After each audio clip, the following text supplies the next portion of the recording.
Assalamualaikum semua, kembali bersama. Video kali ini aku nak review satu filem yang pada aku amat penting untuk the whole film industry. Kerana filem ni seperti metafora kepada generasi pembikin filem yang baru, bagaimana untuk menghasilkan filem aksi yang asli or genuine. Seriously babe, I was not expecting this movie to be this good.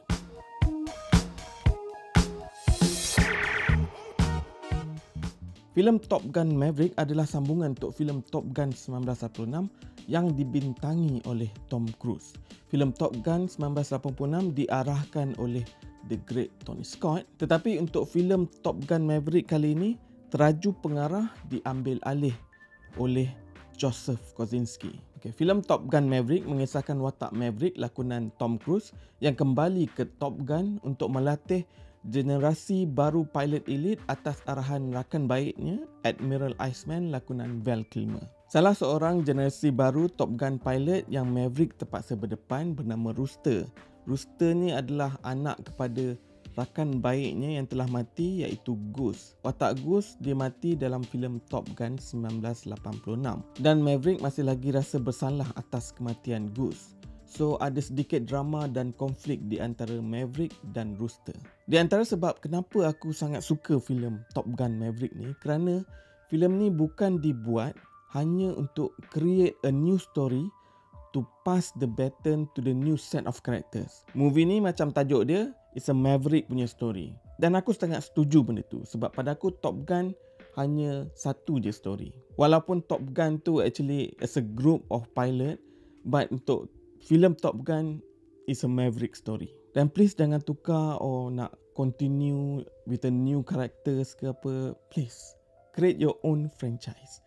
Top Gun is Maverick. Walaupun aku satisfied dengan the ending dalam Top Gun 1986, cerita yang disampaikan dalam Top Gun Maverick ni, aku tak rasa macam satu cerita yang tidak diperlukan. Walhal pada aku dia seperti memberi nafas baru dari segi jalan penceritaan.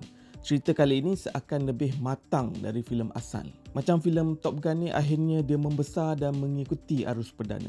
Dalam filem ni pengarahnya Joseph Kosinski banyak menggunakan elemen yang sama macam Top Gun 1986. Aku melihat benda tu macam director ni paying homage to Tony Scott instead of dia try to imitate Tony Scott. Sebab ada pengkritik yang cakap benda tu. Pada aku dia just paying homage to Tony Scott. Dan untuk filem ni dia cuba sedaya upaya untuk buat filem ni the perfect sequel.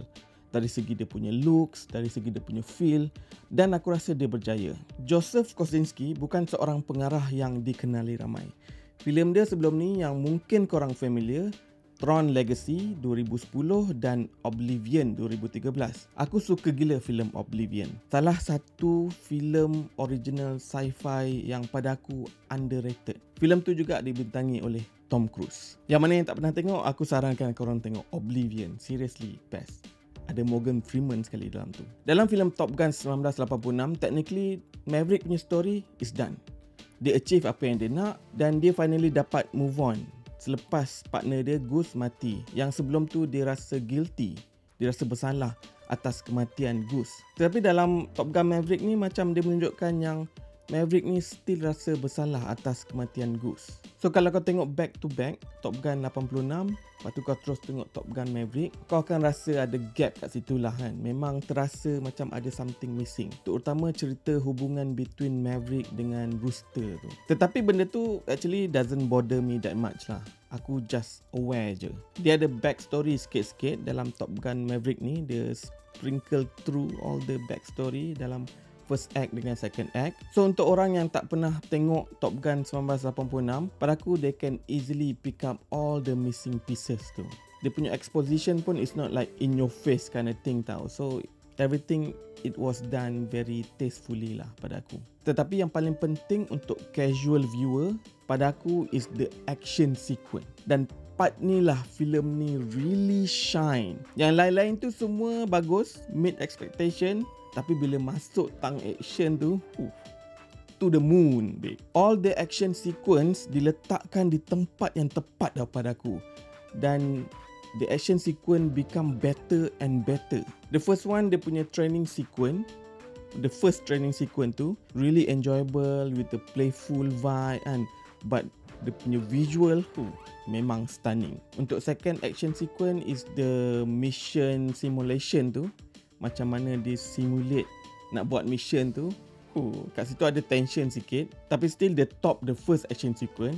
Itu yang kita nak kan, dia naik satu level lagi, especially masa simulation tu juga. Tapi Maverick yang test the simulation, climax kat situ. Tapi tak cukup kat situ, ada last kali action sequence which is the real mission.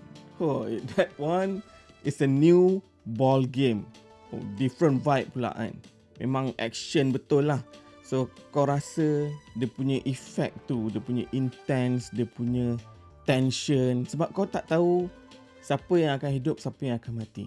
Untuk action sequence untuk the real mission tu, the plan, yes, dia tak go overboard sangat kan, memang according to the plan, cuma adalah terkeluar-keluar sikit kan. Tapi pada aku setuju dengan pilihan tu. Kalau dia try really buat something yang unexpected and try buat macam Game of Thrones yang kau tak boleh nak agak, is very risky kalau tidak ditulis dengan baik. Even though dia play safe dekat situ, aku setuju sebab all the action sequence dah deliver dah. The first, the second and the third action sequence, dia punya trajectory dah cantik dah. So aku rasa tak perlu something yang really unexpected. So decision tu I have no problem dan aku actually setuju.